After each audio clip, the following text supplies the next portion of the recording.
We're going to interrupt the comments from members of Congress, and although we wait with bated breath for their thoughts, to listen to one of our other speakers.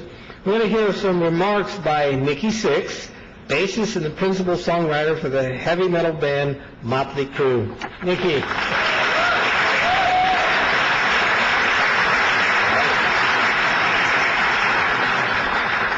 How you guys doing?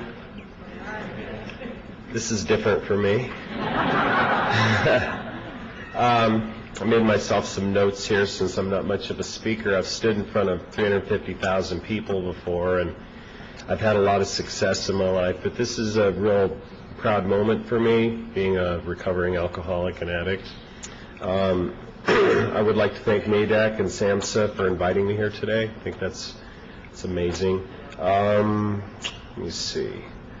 What do I want to talk about here? Well, first of all, I made a note to myself that I don't know if any of you saw that USA Today had reported in September of '06 that drugs and alcohol now affect 1 in 5 Americans. And, you know, that to me is staggering. My experience as a recovering addict, it just doesn't affect just the addict. It affects the family, the extended family, the workplace, and even our economy. And, you know, it affects and infects the lack of productivity, too, as well. You know, in the entertainment business, I see it a lot, but I also see it in business, and I'm sure that it's everywhere, you know, including government. I'm seeing people here that are talking about recovery. I think that's it's just amazing to see that. It's not this thing that everybody wants to hide from anymore.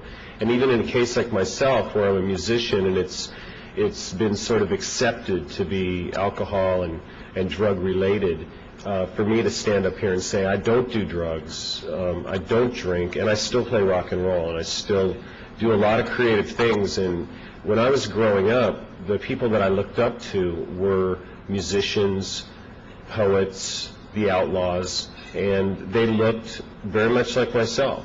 A lot of the bands that I emulated myself from, and I took it into selling 45 million albums, touring the world, and woke up one day and I was a heroin addict.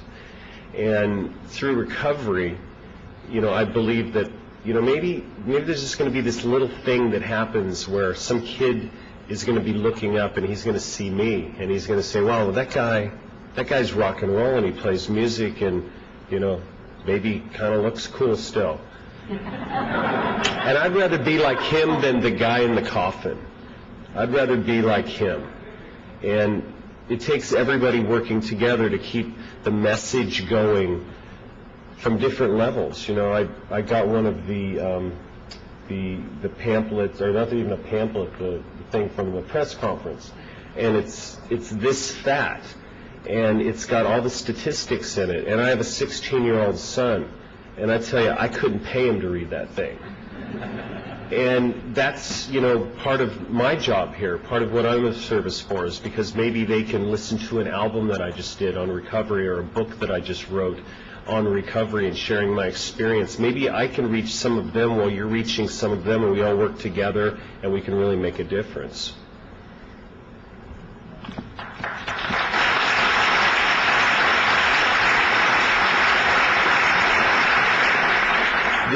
The other thing I wanted to address is, for me as an addict, one of the first things I heard was, you know, why don't you get it together? And what's your problem? And why can't you just stop? And things like, you know, don't you have any willpower? You know, I have a disease. It's no different than cancer or anything else. And I need treatment for that disease, and I took treatment for that disease, and I work daily on that. And part of that is something that I think is overlooked sometimes in addicts. It's really easy to, you know, look at the junkie on the street and say, you know, guy's just a junkie. But if he has treatment, I was a junkie. If he has treatment, a lot of my friends are junkies and alcoholics, and they're sober now, and they're doing a lot of good stuff. So getting treatment for people and supporting a way to get treatment for people, I think, is really important. And the other part of it is that I have experienced that it was just the addiction, because once the addiction was sort of contained or controlled, there was a big hole in my stomach. For whatever reasons, my story is different than a lot of other addicts, but I had abandonment issues with my family. My mother left when I was 3, my father when I was 6. I was homeless when I was 13. And, you know, I had a dream to become a rock star, and sometimes they say, be careful what you wish for. And I got it, and I toured the world. But I did. I woke up a drug addict. And so now I'm able to take that experience and share it with people. But the therapy part, I think, is really important, because we get treatment, and then if it's not treated continuously, whether you use the programs that are out there, like 12-step programs, actually using therapy, I think it's an important part to look at. When I heard at the press conference today the issues about painkillers, and the first thing I thought in my mind was, what's the pain that we're killing? You know, you take the painkiller away, you still got the pain. So it's something I think that's important to look at as well. And I know I'm going to get that thing that says time, so I'm going to try to wrap this up.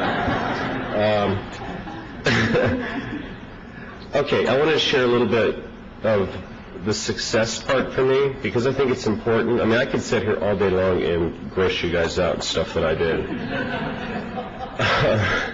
And, you know, if you want to get grossed out, you can get my book.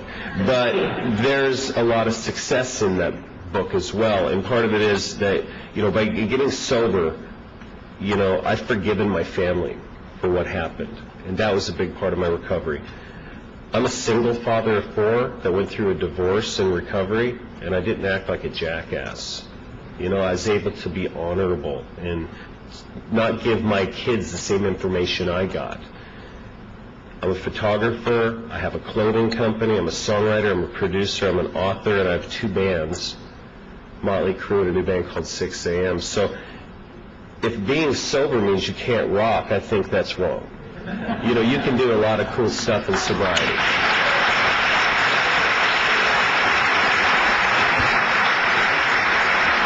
And I swear I'll read this really fast. You know, we're all here to celebrate recovery. It's not just about, you know, our individual recovery. It's about the individuals and the families, and that the legacy of recovery is so important. If we don't focus on it, the legacy is going to be an addiction. And I think that, you know, we know where that ends. It spirals into emotional bankruptcy, financial bankruptcy, insanity, and death. So I think we're all doing the right thing here today, and this month is a very proud month for a lot of us, and thank you for having me come here very much.